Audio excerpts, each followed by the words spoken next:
ಸಹ್ಯಾದ್ರಿ ಸಿರಿ ಕಾರ್ಯಕ್ರಮದಲ್ಲಿ ರಿಪ್ಪನ್ಪೇಟೆ ಕಾಲೇಜು ವಿದ್ಯಾರ್ಥಿಗಳ ಸಾಧನೆ.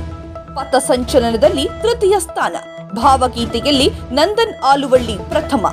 ಶಿವಮೊಗ್ಗದ ಸಹ್ಯಾದ್ರಿ ಕಲಾ ಕಾಲೇಜು ವತಿಯಿಂದ ನಡೆದ ಸಹ್ಯಾದ್ರಿ ಸಿರಿ ಕಾರ್ಯಕ್ರಮದಲ್ಲಿ ರಿಪ್ಪನ್ಪೇಟೆಯ ಸರ್ಕಾರಿ ಪ್ರಥಮ ದರ್ಜೆ ಕಾಲೇಜಿನ ವಿದ್ಯಾರ್ಥಿಗಳು ಗಮನಾರ್ಹ ಸಾಧನೆಯನ್ನ ಮಾಡಿದ್ದಾರೆ.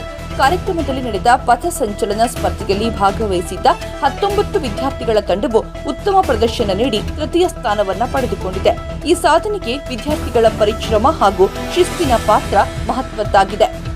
ಇದೇ ಸಂದರ್ಭದಲ್ಲಿ ಸಾಂಸ್ಕೃತಿಕ ವಿಭಾಗದಲ್ಲಿ ನಡೆದ ಭಾವಗೀತೆ ಸ್ಪರ್ಧೆಯಲ್ಲಿ ವಿದ್ಯಾರ್ಥಿ ನಂದನ್ ಆಲುವಳ್ಳಿ ಪ್ರಥಮ ಸ್ಥಾನವನ್ನ ಪಡೆದು ಕಾಲೇಜಿಗೆ ಕೀರ್ತಿ ತಂದಿದ್ದಾರೆ. ಸಾಂಸ್ಕೃತಿಕ ಸ್ಪರ್ಧೆಗಳಲ್ಲಿ ಭಾಗವಹಿಸಿದ ವಿದ್ಯಾರ್ಥಿಗಳಿಗೆ ಡಾಕ್ಟರ್ ಕುಮಾರ ಎಂ ಅವರ ನೇತೃತ್ವದಲ್ಲಿ ತರಬೇತಿ ಮತ್ತು ಮಾರ್ಗದರ್ಶನವನ್ನು ನೀಡಲಾಗಿತ್ತು. ಅವರ ಮಾರ್ಗದರ್ಶನವೇ ವಿದ್ಯಾರ್ಥಿಗಳ ಯಶಸ್ಸಿಗೆ ಪ್ರಮುಖ ಕಾರಣವಾಗಿದೆ. ಈ ಸಾಧನೆಯ ಹಿನ್ನೆಲೆಯಲ್ಲಿ ಕಾಲೇಜಿನ ಪ್ರಾಂಶುಪಾಲರು, ಬೋಧಕ ಹಾಗೂ ಬೋಧಕೇತರ ಸಿಬ್ಬಂದಿ, ಅಭಿವೃದ್ಧಿ ಸಮಿತಿ ಸದಸ್ಯರು ಹಾಗೂ ಹಳೆ ವಿದ್ಯಾರ್ಥಿಗಳು ವಿದ್ಯಾರ್ಥಿಗಳನ್ನು ಅಭಿನಂದಿಸಿದ್ದಾರೆ. ವಿದ್ಯಾರ್ಥಿಗಳ ಈ ಸಾಧನೆ ಕಾಲೇಜಿನ ಹೆಮ್ಮೆಯನ್ನ ಹೆಚ್ಚಿಸಿದ್ದು ಮುಂದಿನ ದಿನಗಳಲ್ಲಿ ಇನ್ನಷ್ಟು ಯಶಸ್ಸು ಸಾಧಿಸಲಿ ಎಂಬ ಆಶಯ ವ್ಯಕ್ತವಾಗಿದೆ.